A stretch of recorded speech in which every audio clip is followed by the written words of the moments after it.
Hey, should I start by calling direct to agent or direct to seller? These are two different avatars, and I want to talk about that today. DTS and DTA, direct to seller, direct to agent. Big difference between the two of these. Obviously, we are calling the seller of the home or the property or the business. Direct to agent is we are calling the agent directly about the home, the property, the business, right? And there are two different trains of thought here, right? This is where Jamil Damji, my buddy, owns a company called Keegley. Jamil focuses on direct to agent. Pace focuses on direct to seller. And I think most people actually prefer direct to seller, and I'll tell you a couple of reasons why. A, you're gonna get a better deal. Why? I'm sorry to say this, but I'm gonna be honest, right? Some people just need to be honest about the business. If I'm communicating with the seller directly, I actually know what the seller's going through. I can understand their tax plan. I can understand their retirement plan. I can understand what they're actually looking for.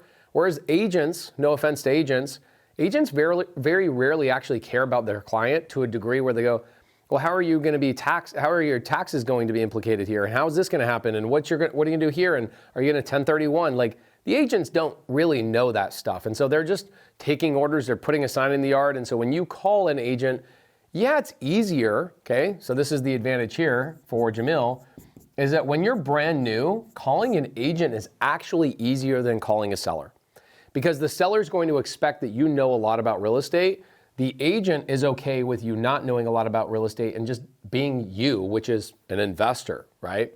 So sellers, because I can go directly to them and understand their situation, they're bunnies. If you guys have not picked up our book, Wealth Without Cash, #1 Bigger Pockets book that has ever been published. It sold the most, the fastest out of every Bigger Pockets book. The first chapter of this book talks about the bunnies and how I got my first deal. So go check that out. We'll put a link in the description for Wealth Without Cash with Bigger Pockets. Shout out Bigger Pockets. So I'm gonna get a better deal going direct to seller. So I prefer that. Also, I think I'm going to get a deal faster this way because an agent is a middleman. And what they're going to do is they're going to advocate for the seller and they're going to take their sweet ass time. They're going to go, okay, let me get back to my seller and I'll call you back tomorrow. It's like, dude, no, I got to do a deal now. And I was just telling Jade right here, you guys don't know Jade, but Jade's running the YouTube channel and she's amazing. She just came out from Atlanta to join our team.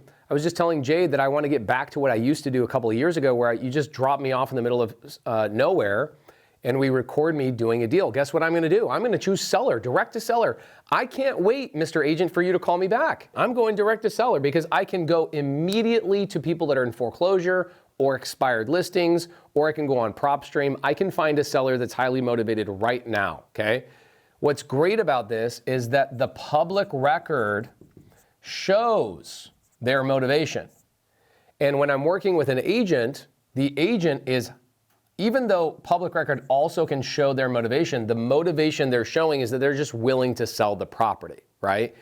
But they're also willing to go through an agent and go through all of those extra hoops to try and get the highest price possible. And so for me, I don't want to go direct to agent really, but there is a massive benefit here with agent. What is the direct to agent biggest benefit that anybody's going to sell you on with direct to agent? This is why a lot of real estate investors will tell you that working with an agent is better than working with a seller. Repeat business. So repeat business is a real thing with the real estate agents. However, I'm going to tell you the honest truth. Less than 1% of 1% of agents that you ever do a deal with will ever sell you another deal that will actually fit your box, your buy box, that you can go and make money on. Most of the agents are also getting hammered. Okay, they are getting hammered by every single person that Jamil Damji teaches, which is good. And what happens is if you are not staying on top of that agent relationship every 2 or 3 days, being annoying, the other wholesalers are bothering that agent and trying to do a deal with them as well. And so for me, if I go, yeah, I did a deal with that agent, I don't need to check in with him for a couple of months, guess what? Somebody else is, right? That's like having a girlfriend and going, I only need to take her on a date once every 6 months. It's like, dude, no, you got to be calling, texting, taking her on dates, doing all sorts of things every single week. This is what happens with agents. I see people all the time. They go, oh, I did a great job. I took that agent on a great date. We went and did a deal together. That agent's going to send me all their deals. Wrong. Absolutely incorrect. That does not happen.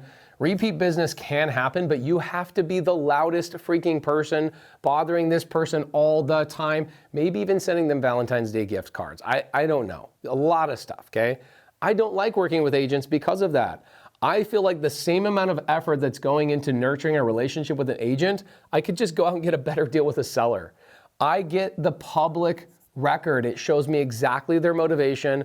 The seller cannot lie to me because I know they're in foreclosure. I know they fired their real estate agent. I know how much equity they have. Nobody can lie to me.